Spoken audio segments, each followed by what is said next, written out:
Alright, hello, I'm Adam, Carra. You might remember me from nothing. I don't know, I've been gone for a long time. Where the hell have I been? Is my channel dead? Did I get canceled? What happened? So yeah, I just wanted to talk about that. Also, the title of this video is probably something about the comic book that I made. I say I mean me and Vin. There'll be a trailer at the end of this video. I figured also I might as well just make a video for all the people that give a shit. Because it's been a long time. I haven't been on YouTube for a really long time. My monitor's crooked and it really bothers me. So yeah, what the hell happened? Where did I go? I did the direct. I was a fat boy with puppets. That's what this video is about. This video is just about just like, where the hell did I go? Is the channel dead? What's next for Adam Carra? So yeah, let's just get it out of the way. I don't work with Stefan anymore. Yep, it sucks. I'm not gonna really go into detail on what happened. You can look it up yourself. Doesn't really matter. Me, Dan Fernacey, Rivals Teams, not working with him anymore. And he was my best friend. And yeah, it broke me into a million different pieces. And so I didn't want to make videos anymore for a while. Not the only reason. I've also just hit a point in my life a year ago or two. I don't even, how long has it been? I have no idea. Videos just became work. You know, it's your classic YouTuber quitting story, right? Videos became work, the grind. For me particularly, you know, like, I got into it because I like making videos, because of the art, right? I like making people laugh. I like putting together funny little things and then pooping them out online. And YouTube isn't really a place for that. It kind of is, and sometimes it works out that way.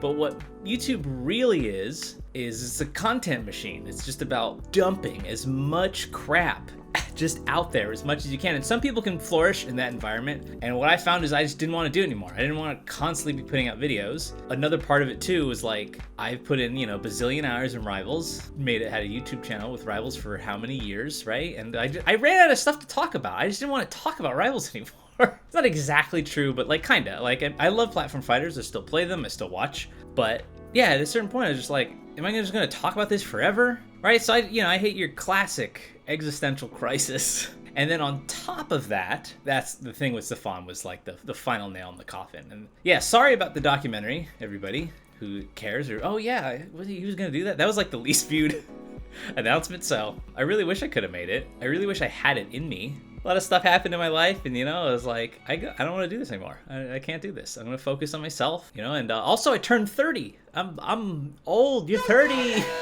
Yeah, I'm an old man. I know. Like to people older than 30, it's like, dude, you're not old. You're young. I wish I was 30. I'm gonna die tomorrow.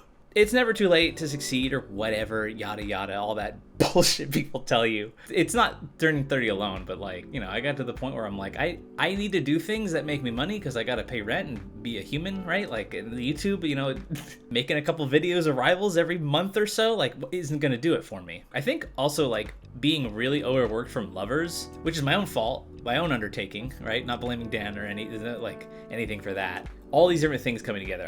I worked a ton. I actually messed up my wrist. Again, my fault. Should have stretched your hands, folks. Stretch your hands. Well, I was overworked. I was starting to lose interest. Can't keep talking about platform fighters for the rest of my goddamn life. I think it's pretty obvious with where I went with my videos. I started scraping the bottom of the barrel, talk about Rivals story mode, talk about the comic book, talk about everything else I can. But with YouTube, you know, it still has to relate to the one thing people click on your channel for. Yeah, and then boom, thing was fun. So that's what happened. That's why I just disappeared off the face of the earth. I have been playing Dungeons. I love it, and I'll be playing it more on stream. So follow there for that. Maybe I'll stream on YouTube too. So there you go. I just want to give some closure to you, the person that gives a shit, right? You're watching this whole video. You're in however many minutes. You're clicking on an Adam Carra video in 2023. So you care, and this is for you. This isn't for the algorithm. This isn't for a bunch of people. This is for the fans. And so, sorry I disappeared, but I'm not really that sorry because I do what I want. So what's next? What's on the horizon? Well, here I am making a video again. So I've healed a teeny bit, I think. I've healed enough that I kind of want to do it again. I'm mainly doing this to promote my comic in some small form as well. I'm kind of testing the waters. I wanted to give the fans some closure. I wanted to say, hey, check out my comic book. And I want to see, like, do I like making videos again? Those are the three things. That's why this video is coming out. You're welcome. I've now told you. And you're like, why am I still watching this? Why is my penis out? I wrote this comic book forever and a day ago. I actually had the idea for the comic book way back in Direct 2. Oh, what a simple time that was. When I literally was at Dan's house when we were shooting the Direct 2, you know, just some random moment, I pitched Dan this idea. I just, like, because I knew at that point, right, I knew about the announcements, because obviously I'm here filming the Direct, like, you know, we have the script, we know, and me, I love comic books. I've loved comics for a very long time. Check out my review of the comic books. Just kidding, no one likes comic books. There's comic books there, I don't know if you can see them. I, of course, was just like, ooh, I've got an idea for a comic here, Dan. Blah, blah, blah, blah, blah, blah. And I told them basically the main premise. The comic wasn't written yet, but I told them, you know, like, oh, what if Daedalus was like this tragic, ironic character, right? Like, I like playing on the perception of how Dan's characters. Here I go insulting the man that's been the nicest person ever to me, who's given me everything in the world. And I can't help but just constantly talk shit about how his storytelling and writing and creations. Anyway, a lot of Dan's characters are very surface, which makes sense because you need to be loud and like kind of convey the archetype to the audience within seconds. In the character select screen, you kind of need to get it. What kind of character is this? But because of that, in a storytelling sense, a lot of these characters are kind of one-dimensional. So I like to take a character, you know, and you have like that initial perception that admittedly is due to in part to the great work the Aether Studios team puts in their characters. And I go, yeah, but what if it's not? What if there's differences? What if there's something more to it? What if there's depth to the character? Perfect example is in the Lovers Direct, Zetterburn. Lovers 1, not written by me. What is Zetterburn? He's a jock. That's it, right? He looks like a jock, and he's a jock. Lovers 2, written by me. What do we do with Zetterburn? For me, it's partly just like a problem-solving thing. Like, one-dimensional characters are boring, right? When it's just a jock and there's nothing to it, then my brain's gonna start thinking about Star Trek. So okay, like, how do I keep you interested, right? And it's usually twists and turns, right? Revelations, things that are not what they appear to be. So Zetterburn isn't a jock in Lovers 2. He's a secret, he pretends to be a jock, but he's a secret nerd, right? Deep down, he loves LARPing, he loves video game, he loves math. That's the big twist, right? He thinks he has to pretend to be a jock to impress his dad. Boom, look at that, I'm a great writer. You know, I don't purport to be some genius in writing or whatever. This is just like how I was taught, right? This is what I went to school for. These are the types of stories I find personally interesting. It's not that you can't do service level characters. There are plenty of characters that like literally are one-dimensional that are interesting, like Judge Dredd is like a great example. One of my favorite moments in comic books, where you go to Judge Dredd's apartment and it's just nothing. It's just an empty room with a chair and a law book. Right, that's when you take a character that's so one-dimensional, you take it all the way that it's like it loops back around. You're like, this is weird, this is interesting. That's what I set out to do, without spoiling it too much. You know, read the comic. It's gonna be free.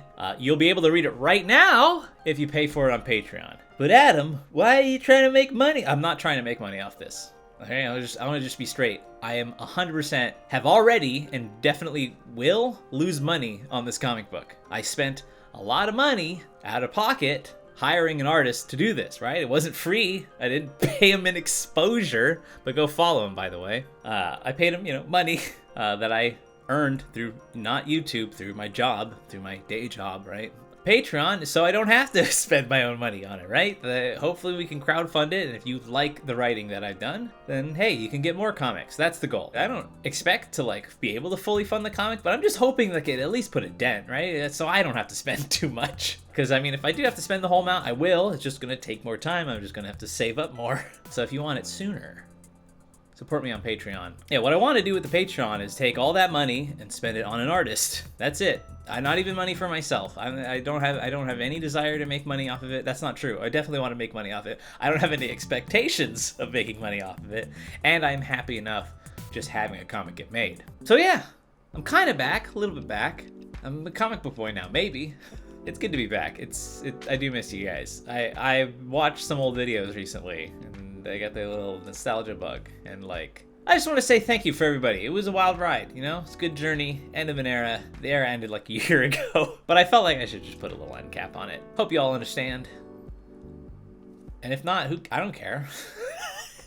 Anyway, here's a trailer, all right? The comic called On Thin Ice. Support me on Patreon. You could read it right now. Or if you're like, I don't have money, I'm a child. It'll come out next week, which yes, is April 1st. And for anybody who's not in the loop, it's Rivals Tradition. Comes out on April 1st, but it's real. It's a real comic book. You can really read it. We didn't put all this work in the goddamn trailer as a joke. Read the comic, watch the trailer. All right, thank you all for tuning in. I've been Adam Carra.